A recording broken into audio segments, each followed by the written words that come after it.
کہ اس محل میں داخل ہو جاؤں، لیکن آپ کی اجازت نہیں تھی.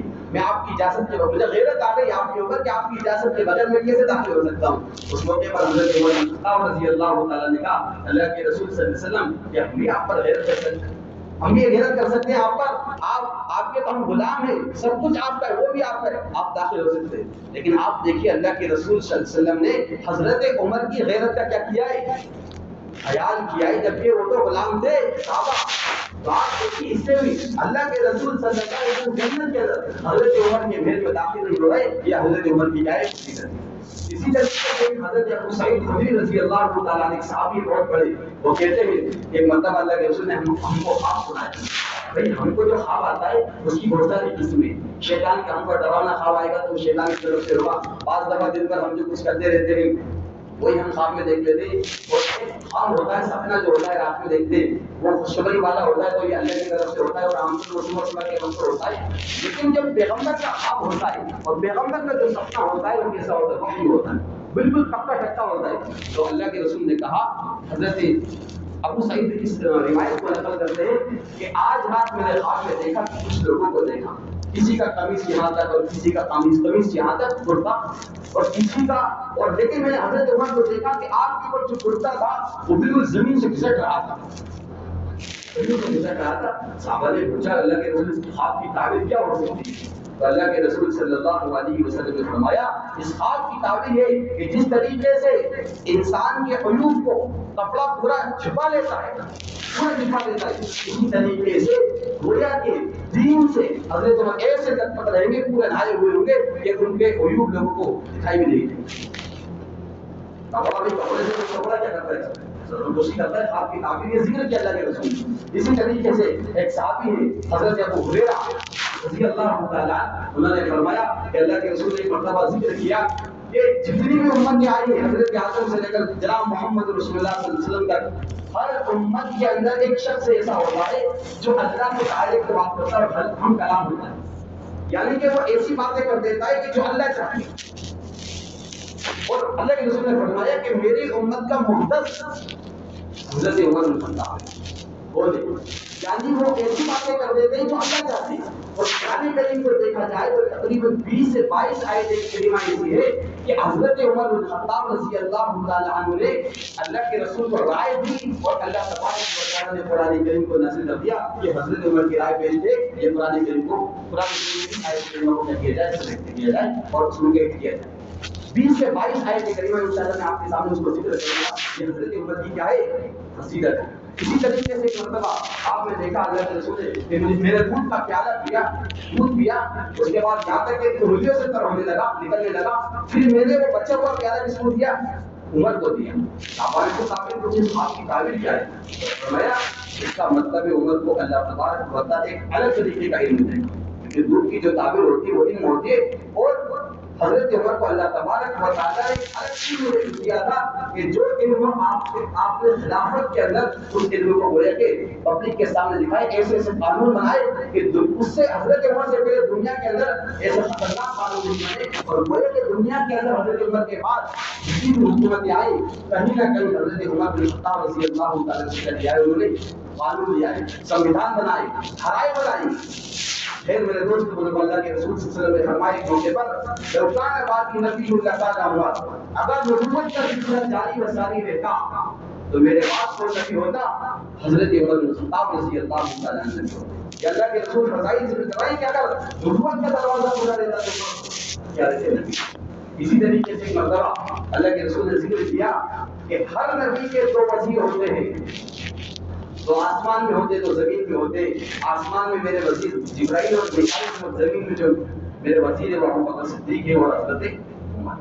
ایک صحابی روایت کرتے ہیں ایک مرتبہ اللہ کے رسول بیچ میں، ایک طرف ابو بکر ہے، ایک طرف حضرت عمر بن خطاب رضی اللہ تعالیٰ عنہ مسجد نبوی میں داخل ہو رہے ہیں اور یہ کہہ رہے ہیں کہ جس طریقے سے آج ہم تینوں ساتھ جا رہے ہیں اسی طریقے سے قیامت کے موقع پر بھی ہم تینوں ساتھ اٹھائے جائیں. اور آج بھی دیکھیں حجاج کرام عمرہ کرنے والے تینوں کی قبریں ایک ساتھ موجود ہیں. اللہ کے رسول نے اپنے زمانے میں فرما دیا تھا. تو پھر میرے دوست بزرگوں حضرت عمر بن خطاب رضی اللہ تعالیٰ وہ صحابی ہیں کہ آپ کے بے شمار فضائل احادیث مبارکہ کے اندر موجود ہیں اور قرآن کریم کے اندر آپ کے بے شمار فضائل موجود ہیں. حضرت عمر بن خطاب کا نسب میں آپ کے سامنے ذکر کرتا ہوں کہ حضرت عمر کا آپ رسول اللہ سے کیا رشتہ رہا ہے. اللہ کے رسول سے حضرت عمر کا جو رشتہ ہوتا ہے خاندان کے اعتبار سے بھی ہوتا ہے. اللہ کے رسول کے ایک 90 نمبر کے دادا ہوتے ہیں جن کا نام آتا ہے کعب. سیدنا و مولانا محمد صلی اللہ علیہ وسلم بن عبداللہ اور بن عبد المطلب بن ہاشم بن عبد مناف بن قصی اور بن کلاب بن کعب. یہ جب کعب بن 90 نمبر کے دادا 90 نمبر کے پشت کے کعب کے 2 بیٹے ہوتے ہیں. ایک کا نام ہوتا ہے عدی اور ایک کا نام ہوتا ہے عدی سے جو نسل چلی وہ اس سے اللہ کے رسول آئے اور مرہ سے جو آئے وہ حضرت عمر بن خطاب رضی اللہ تعالیٰ عنہ آئے. یعنی اللہ کے رسول صلی اللہ علیہ وسلم اور حضرت عمر 90 نمبر کے دادا پر کیا ہو جاتے ہیں یہ مل جاتے. لیکن یہ قریشی ہوتے کیونکہ مکہ کے اندر جو خاندان تھا بنو ہاشم الگ تھا اور اسی طرح اللہ کے رسول بھی اسی سے. لیکن 13ویں نمبر کے دادا قریش ہے, لیڈر آف قریش قرآن نے اس کو ذکر کیا ہے تو خاندان قریش وہاں پر موجود تھا. تو 13ویں نمبر کے دادا سے کیونکہ 30 پشتے ہونے کی بات ہے حضرت ابراہیم علیہ السلام تک, لیکن 30 سے نیچے آئے تو جو 13ویں نمبر کے دادا ہوتے وہ قریش کہلاتے اور پھر جو قریش کی جو نسل ہے وہ پوری قریشی کہلاتی. تو حضرت عمر فاروق رضی اللہ تعالیٰ عنہ قریشی ہوتے ہیں. اسی طریقے سے ایک رشتہ یہ ہوتا ہے کہ حضرت عمر بن خطاب کی جو بیٹی ہوتی ہے حضرت حفصہ, یہ اللہ کے رسول صلی اللہ علیہ وسلم کی کیا ہوتی ہے بھائی بیوی ہوتی ہے. تو گویا کہ اللہ کے رسول کے ایمان کے بعد گویا کہ سسر بھی بنتے کون حضرت عمر بن خطاب رضی اللہ تعالیٰ. حضرت عمر بن خطاب رضی اللہ تعالیٰ عنہ کے ہم نے آپ کے سامنے حالات ذکر کروں گا. بھائی ابھی اسلام نہیں لائے, اسلام سے پہلے آپ کیسے تھے؟ حضرت عمر بن خطاب رضی اللہ تعالیٰ یہ ابو جہل کے بھانجے ہوتے. ابو جہل کا آپ نے نام سنا؟ آپ دیکھیے مکہ کے اندر بہت سارے قبائل تھے, بہت سارے خاندان تھے. تو قبیلے کا سردار جیسا کہ ہماری باقیوں کا ذمہ دار ہوتے تو قبیلوں کے وہاں پر سردار تھے. لیکن پورے مکہ کا جو سردار تھا وہ ابو جہل تھا, لیڈر تھا گویا کہ مکہ کا. اور ابو جہل کے جو بھانج ہوتے ہیں وہ حضرت عمر بن خطاب ایک دم سگے بھانج ہوتے ہیں, ایسا نہیں کہ خون کے رشتے, سگے بھانج ہی ہوتے ہیں.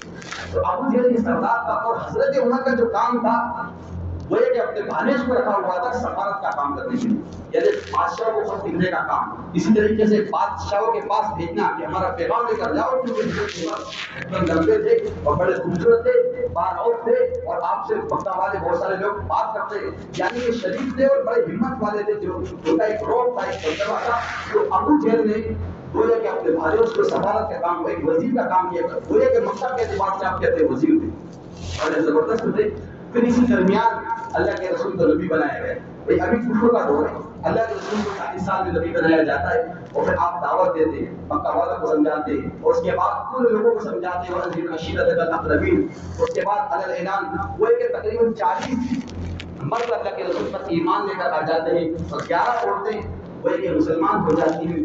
لیکن ابو جہل کیونکہ مکہ کا سردار تھا, سب سے زیادہ مخالفت جو کی وہ ابو جہل نے کی, کیونکہ اس کو معلوم تھا کہ میری حکومت کی جائے گی, اگر لوگ اس پر ایمان لے کر آئے تو میری حکومت یہاں سے کیا ہو جائے گی, اوپر جائے گی. جن سے اللہ کے رسول صلی اللہ علیہ وسلم کی اس نے بہت مخالفت کی. یا کہ اللہ کے رسول نماز پڑھتے تھے تو یہاں کی اردو ڈال دیا کرتا تھا یا ابو جہل. تو اس موقع پر یہ مکہ کے اندر بیٹھا ہوا تھا ابو جہل کی پلانی کی کہ آج تو ایک کام کرتے ہیں کہ محمد کا کام ہی تمام کر دیتے, لیکن یہ کام کو پہلے کون؟ ابو جہل نے اپنے بھائی حضرت عمر سے کہا کہ تم یہ کام کر سکتے. اور عمر نے کہا کہ لبیک, میں اس کام کو انجام دے سکتا ہوں, محمد کے سر کو لا سکتا ہوں, محمد کو قتل کر سکتا ہوں. حضرت عمر ابھی حالت کفر میں کافر ہے اور اپنے ماموں کے پاس سے یہ اٹھتے ہیں ابو جہل کے پاس سے اور اللہ کے رسول صلی اللہ علیہ وسلم کے قتل کے ارادے سے آتے ہیں. اللہ کے رسول صلی اللہ علیہ وسلم سبق پڑھا رہے ہیں, وہ ایک دارالندوہ وہ ایک جگہ تھی, وہاں پر اللہ کے رسول صحابہ کو لے کر بیٹھے ہوئے مکہ کے اندر اور صحابہ کو خوب ستایا جاتا تھا. حضرت عمر کا پلان ہے, عمر 27 سال ہے, حضرت عمر کی نوجوان ایک 27 سال کی عمر ہے. اللہ کے رسول کو قتل کرنے کے در پہ راستے میں ایک صحابی ملتے, ایک شخص ملتے جن کا نام آتا ہے, وہ صحابی کا تو نام نہیں, وہ عام آدمی تھے. اس شخص نے کہا کہ آپ کہاں پر جا رہے ہیں؟ تو کہا کہ آج تو محمد کا کام ہی تمام کر دوں گا. آئے ہو کہ ہمارے خاندان میں کیا کر رہا ہے, پھوٹ ڈال رہا ہے, اس کے لوگ وہ ہے کہ مسلمان, ہمارے لوگ خاندان کے لوگ مسلمان ہو رہے ہیں, بیوی بچوں سے دور ہو رہی ہے, شوہر بیوی سے دور ہو رہا ہے, آج تو محمد کا کام تمام کر دوں گا. اس موقع پر کہا کہ پہلے اپنے بہن اور بہنوئی کی خبر لو, تمہاری بہن فاطمہ مسلمان ہو گئی ہے اور تمہارے بہنوئی سعید بن زید یہ مسلمان ہو گئے. اب حضرت عمر پہلے اپنے گھر جاتے اور اپنے بہن کے گھر جاتے اور بہن کو اور بہنوئی کو خوب مارتے ہیں, یہاں تک کہ لہولوان کرتے تھے. لیکن حضرت عمر نے کہا کہ آخر کار جس چیز کی تم تلاوت کر رہے ہو بتائیے مجھے وہ کیا چیز تھی. تو ان کی بہن نے کہا کہ تم ناپاک ہو، ابھی غلط کفر میں ہو، وہ آپ کے ہاتھ میں ہم نہیں دے سکتے، وہ کیا صحیح ہو، کیونکہ قرآن نازل ہو رہا تھا۔ وہ اس طرح کے آئے اور حضرت عمر بن خطاب کو صحیفہ دیا اور انہوں نے قرآن کریم کی تلاوت کی۔ پارہ 16 کی آیت کریمہ جو سورۃ طٰہٰ ہے، آنے کے بعد شروع ہوتی ہے، ان کی بہن اور بہنوں نے تلاوت کی، طٰہٰ ما انزلنا علیک القرآن لتشقیٰ الا تذکرۃ لمن یخشیٰ تنزیلا ممن خلق الارض والسماوات والارض۔ یہ آیت کریمہ گویا کہ پڑھی جاتی تھی، اور حضرت عمر جب سخت دل تھے اور اللہ کے رسول صلی اللہ علیہ وسلم کو قتل کرنے کے لیے چلے تھے، اب گویا کہ دل کی کیفیت بدل گئی اور نرم ہو گئی۔ یعنی یہ جو کلام ہے، جو کلام محمد رسول اللہ پر نازل ہو رہا ہے، یہ کوئی ایسا کلام نہیں کہ جو پھوٹ ڈالے، یہ بہت بہترین کلام ہے، بڑا زبردست کلام ہے۔ اب حضرت عمر کا ارادہ بدل جاتا ہے۔ اب اللہ کے رسول کے پاس جا تو رہے، پہلے سر لینے کے لیے جا رہے تھے، سر کو قتل کرنے کے، اور حضرت محمد مصطفیٰ صلی اللہ علیہ وسلم کو قتل کرنے کے لیے جا رہے تھے، لیکن حضرت عمر کا ارادہ بدل، اب سر دے کر آئے۔ اب حضرت عمر بن خطاب جا رہے، حضرت حمزہ وہیں پر تھے، اللہ کے رسول کے چچا ہوتے سکے جو مسلمان ہو گئے تھے، وہ آگے بڑھے تھے، عمر ابھی مسلمان نے جہاں گیٹ پر داخل ہوئے، حضرت حمزہ فوراً پکڑ لیا، یہ میرے بھتیجے کو محمد رسول اللہ کو قتل نہ کرتے اور کوئی حملہ نہ کرتے، فوراً پکڑا۔ حضرت عمر نے کہا کہ نہیں، میرا ارادہ قتل کرنے کا نہیں، اب تو میں مسلمان ہونے آیا ہوں۔ اس موقع پر حضرت عمر نے اللہ کے رسول ان کے ہاتھ میں ہاتھ دیا اور کلمہ پڑھا اور مسلمان ہوئے۔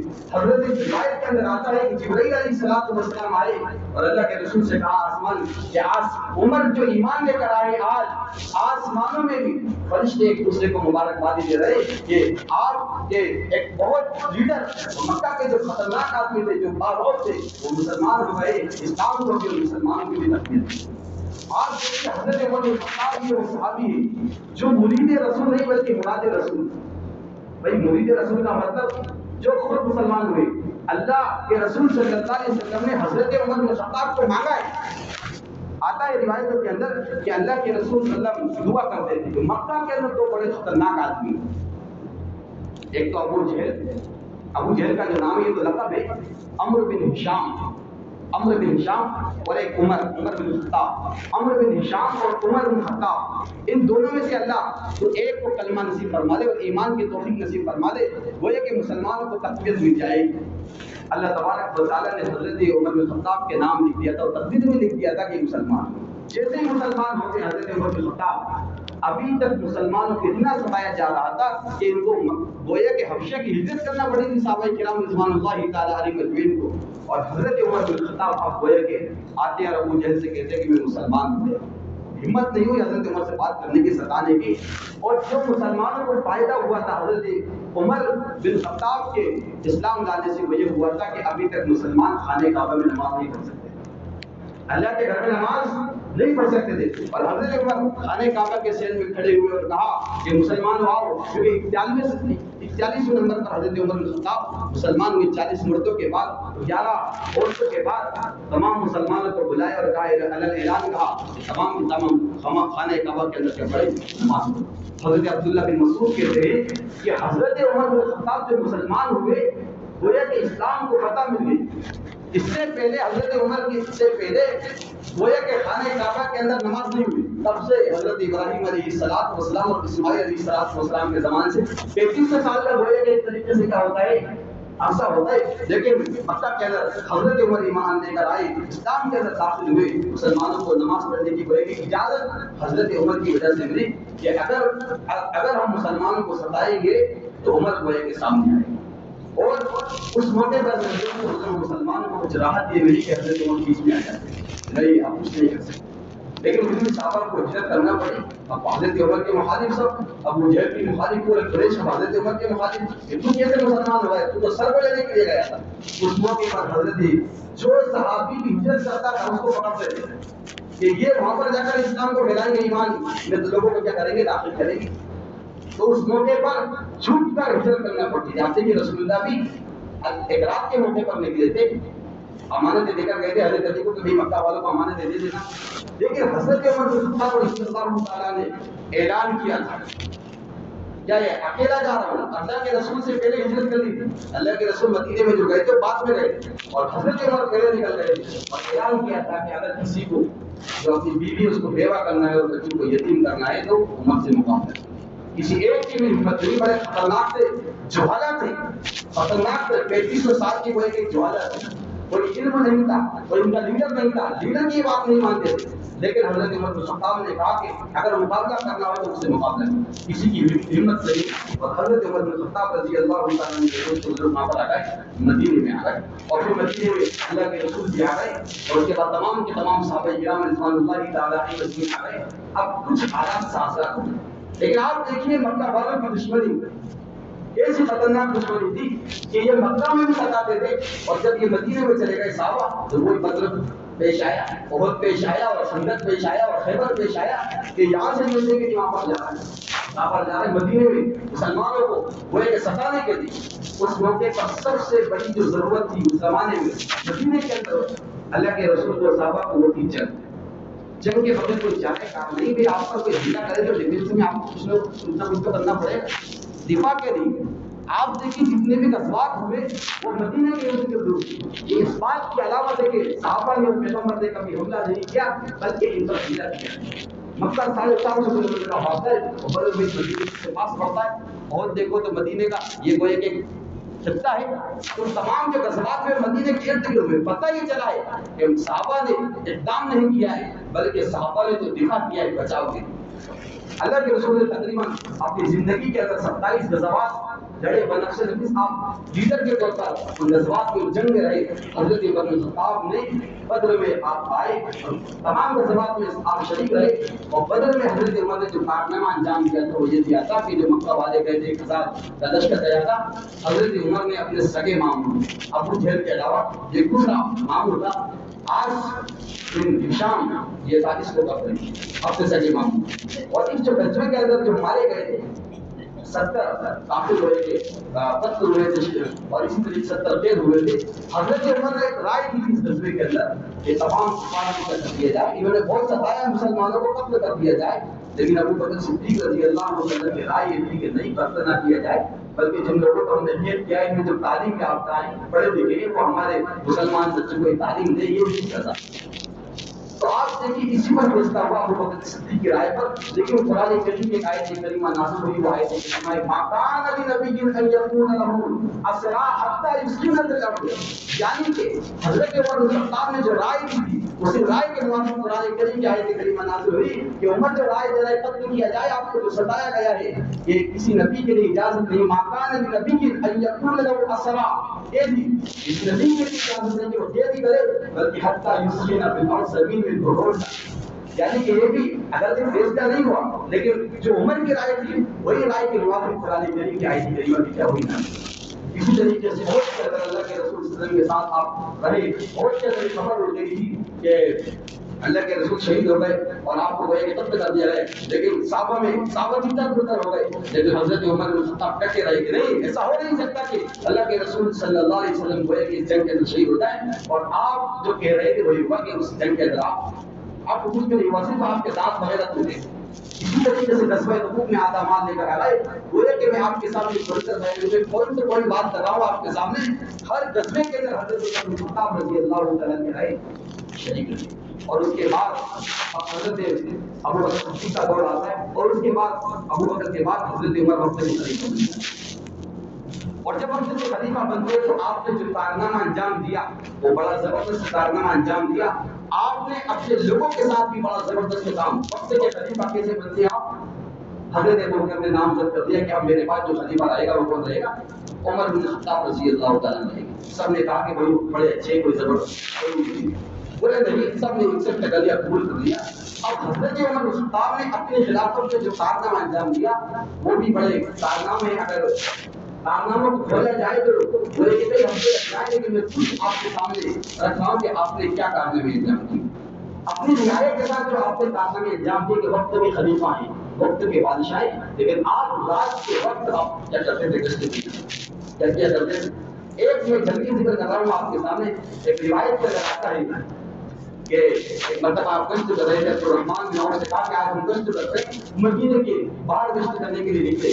دیکھا کہ قافلہ مدینے کے باہر پڑا ہوا ہے. ایک بچے کی آواز آ رہی عورت اس کو چپ کر رہی بار بار آواز آ رہی. حضرت عمر بن خطاب نے اس عورت سے کہا کہ بچہ کیوں رو رہا ہے؟ اور عورت نے کہا کہ بچہ اس لیے رو رہا ہے کہ یہ دودھ مانگ رہا ہے اور میں دودھ چلانا چاہتی ہوں. اور حضرت عمر عام لباس میں تھے، یہ وقت کے بادشاہ بن گئے حضرت عمر بن خطاب، لیکن عام لباس میں تھے آپ. کتنے بڑے چند مہینوں کا ہے، جب دودھ تو 2 سالوں چلایا جاتا ہے شریعت کے مطابق، 2-2.5 سال جو بھی اختلاف ہے.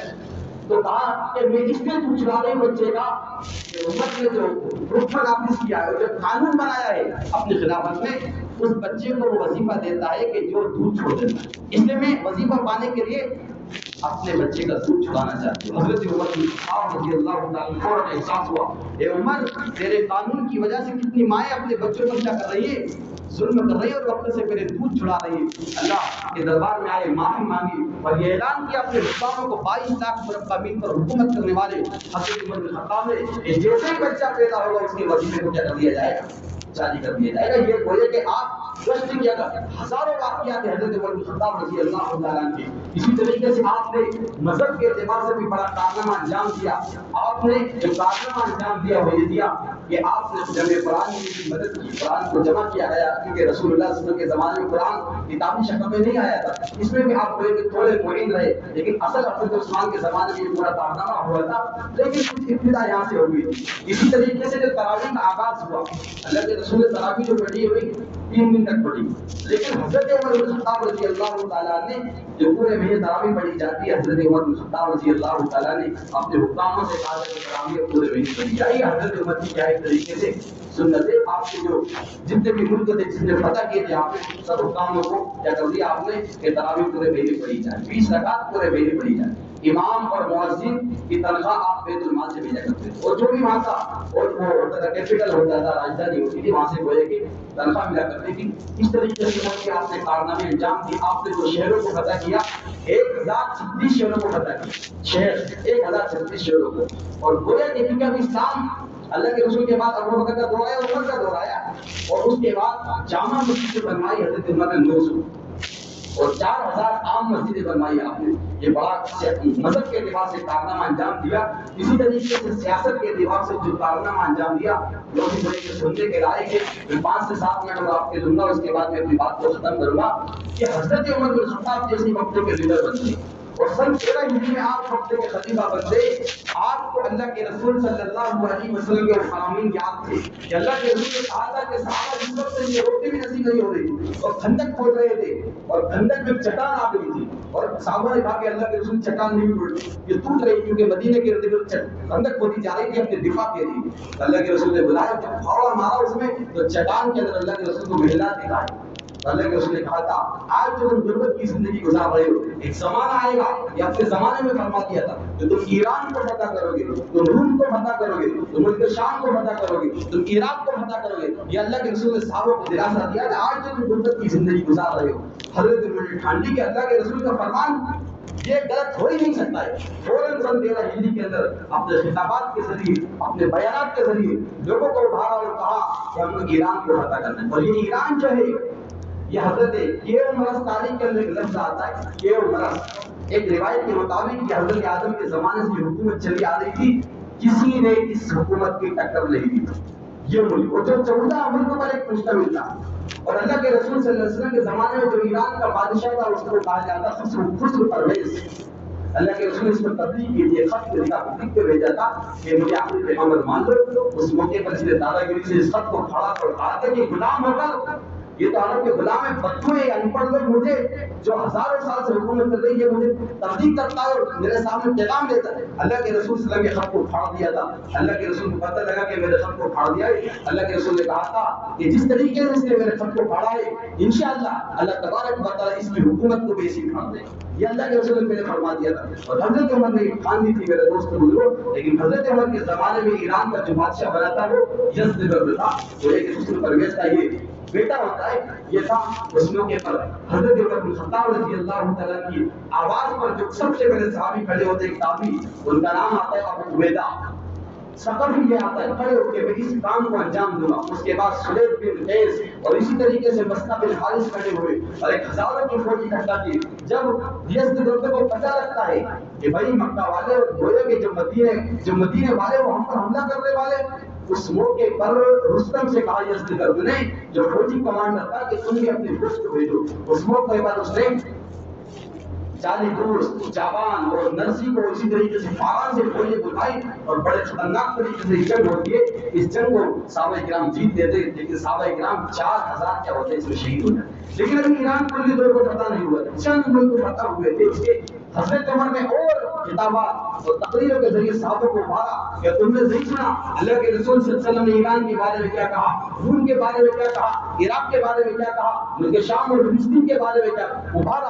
اور سن 15 ہجری کا دور آیا اور اس موقع پر ایک صحابی بڑے زبردست سعد بن ابی وقاص رضی اللہ تعالیٰ عنہ کھڑے ہوتے اور کہتے عراق میں اس وقت موجود تھے, وہاں سے آتے کہ میں اس جنگ کو اور پورے ملک کو فتح کروں گا.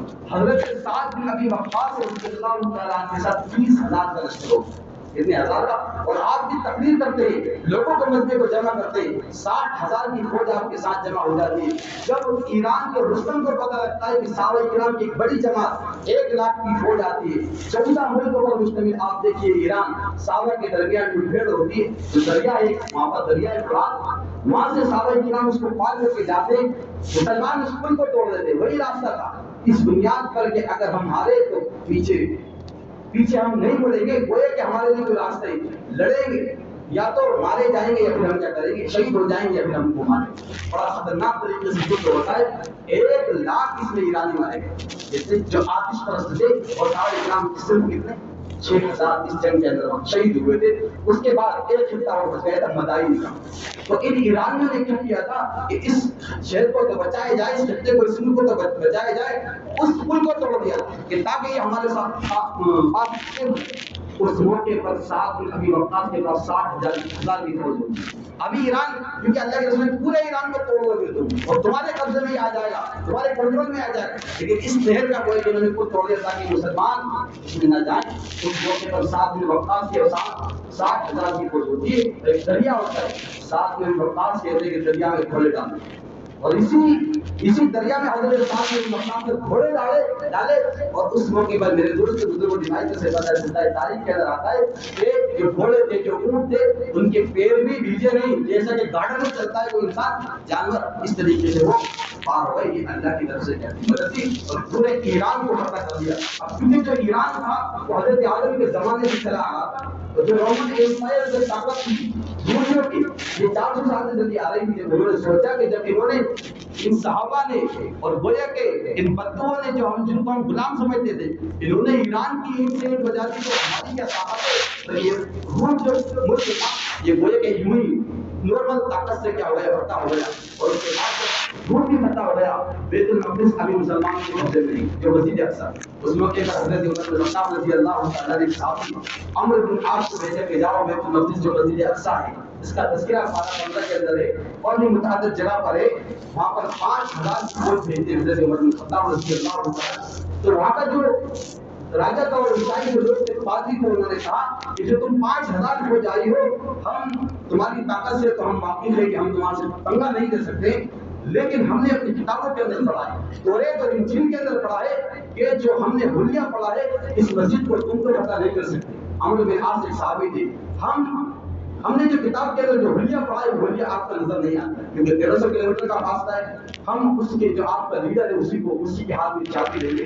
اس موقع پر حضرت عمر بن عاص نے خط لکھا حضرت عمر بن خطاب کو مدینہ, فلسطین سے مدینہ. حضرت عمر بن خطاب گویا کہ مدینے سے جاتے ہیں, ایک گھوڑا لیتے ہیں. وقت کا بادشاہ جس نے ایران کو فتح کر لیا, جس نے روم کو فتح کر لیا, ایک گھوڑا لیتے, ایک خادم لیتے, اور بازی کیسی کرتے ہیں, اگر 5 کلومیٹر تم بیٹھو گے تو 5 میں بیٹھوں گا, برابری کا معاملہ. جب حضرت عمر جب مسجد اقصی پہنچتے ہیں, تو اس موقع پر ان کے غلام کی بازی کیا ہوتی, بیٹھنے کی ہوتی, اور حضرت عمر کی کیا ہوتی, نیچے اترنے کی ہوتی. غلام کہتا ہے کہ اب آپ اس ملک میں آئے ہو, وقت کے خلیفہ, اور آپ کے ہاتھ میں چابی دے دیں گے پورے ملک کی, آپ ایک کام کے اوپر بیٹھ جائیے, خادم نیچے اتر جائے. اگر آج میں یہاں پر بیٹھ گیا, ہو سکتا ہے کہ اللہ تبارک و تعالیٰ اس بات کی وجہ گرفت کر لے اور پکڑ کر لے کہ عمر نے تمہارے خادم کو ایک موقع پر اتار دیا تھا, اس 5 کلومیٹر کے دائرے میں, کہ تم نے کیا کیا, ناانصافی کی. حضرت عمر نیچے اور غلام عمر بیٹھا ہوا ہے. ایران جب بیت المقدس کے لوگوں نے دیکھا کہ جو ان کا بادشاہ ہے وہ نیچے اور غلام آئے اوپر بیٹھا ہوا ہے نیچے آ رہا ہے. کہا کہ جو مسلمان ہم نے جو اپنی کتابوں میں پڑھا ہے توریت اور انجیل میں پڑھا ہے یہی پڑھا ہے کہ جو مسلمانوں کا خلیفہ ہوگا وہ ایسا ہی ہوگا کہ جو مسلمانوں کے ساتھ کیا کرتا ہوگا حد کا معاملہ. اور بڑے کے بیت المقدس میں کیا ہوگی فتح ہوگی. اس طریقے سے وہ 9 لاکھ مرتبہ کا دائرہ حضرت عمر بن الخطاب رضی اللہ تعالیٰ نے بولے کہ 22 لاکھ آدھی دنیا پر حضرت عمر بن الخطاب رضی اللہ تعالیٰ نے حکومت کی. لیکن میرے دوست لوگوں آپ کے حاکم پیدا ہوئے.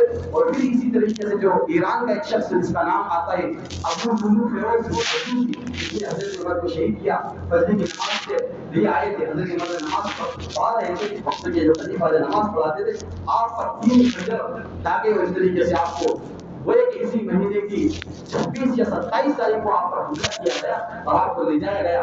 13 صحابی روڈ کو ایک ان کو زخمی کیا گیا اور ابو لولو مجوسی وہ ایک خود اس نے ہاتھ میں ہتھیار کر لی اور حضرت اس پر کس نے وار کیا تو کہا کہ ابو لولو مجوسی نے. تو کہا کہ مجھے خواب میں دکھا دیا گیا تھا کہ یہی مجھے کرے گا کیونکہ حضرت عمر کو خواب میں دکھا دیا گیا تھا کہ تمہارے ایک سرخ مرغے نے آپ کے جسم پر گوئے کہ گوشت ماری ہے یہ خواب میں دکھا دیا گیا تھا. اور حضرت عمر بن الخطاب 4 دن کے بعد گوئے کہ اس دنیا پانی سے رخصت ہو جاتی ہے. اور آپ کی جو تاریخ ہوگی اس دنیا پانی سے رخصت ہونے کی وہ 1 محرم کیونکہ 27 پر آپ کو 27 ذوالحجہ 12ویں مہینے کی 27 تاریخ کو حملہ ہوا اور یہ مہینہ پورا ختم ہو جاتا ہے. 13 مہینہ محرم کا 1 تاریخ کو ہم اس دنیا پانی سے کیا ہو جاتے ہیں رخصت ہو جاتے ہیں. اور پھر آپ کی نماز جنازہ پڑھائی جاتی ہے اور آپ کو اللہ کے رسول صلی اللہ علیہ وسلم کے پاؤں کے نیچے آپ کو وہاں پر دفن کر دیا جاتا ہے. میرے دوست بزرگوں یہ میں نے آپ کے سامنے حضرت عمر بن الخطاب کی کچھ تاریخ کو کی شہادت کو ذکر کیا ہے. اللہ تبارک و تعالیٰ سے دعا کریں اللہ تبارک و تعالیٰ ہم تمام کو صحابہ جیسے قربانیاں دینے والا بنائے.